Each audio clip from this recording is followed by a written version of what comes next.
Media में जो उसका बयान चला है, मैंने फौरी तौर पर एक्शन लिया है और तमाम थाने को सस्पेंड करके और सबके टेलीफोन मैंने लेके फोरेंसिक वालों के हवाले किए हैं। इमरान खान साहब अल्लाह के फजल व करम से बिल्कुल ठीक है। मैंने उनको पूछा है और मुझे उन्होंने कहा है जी आप दुआ करें, मैं बिल्कुल ठीक हूँ और इंशाल्लाह मैं पीछे नहीं हटूंगा अपने मिशन से। हमने फौरी तौर पे, मैंने अभी आईजी साहब भी यहाँ मौजूद हैं हॉस्पिटल में, हम सारे हॉस्पिटल में मौजूद हैं और मैंने अभी ऑर्डर्स किए हैं तो फौरी तौर पे एक अपने लेवल पे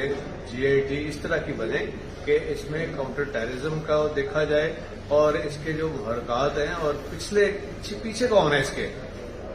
कौन से लोग हैं जिन्होंने इसको ट्रेन किया। और लगता है कि ये एक नहीं दो बंदे हैं, लेकिन अभी हम देख रहे हैं उसके ऊपर। अभी जो जो चीज होगी तो मीडिया तक लाएंगे और इंशाअल्लाह ताला हम इनको कैफरे किरदार तक पहुंचाएंगे और ताकि पता लगे कि ये सोच पीछे क्या है कि जिसकी वजह से इस लड़के को तैयार किया गया और उसको कितने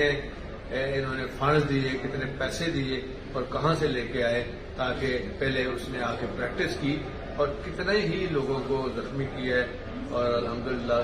खान साहब बिल्कुल महफूज है और बिल्कुल ठीक है। और जहां पहले रखा गया,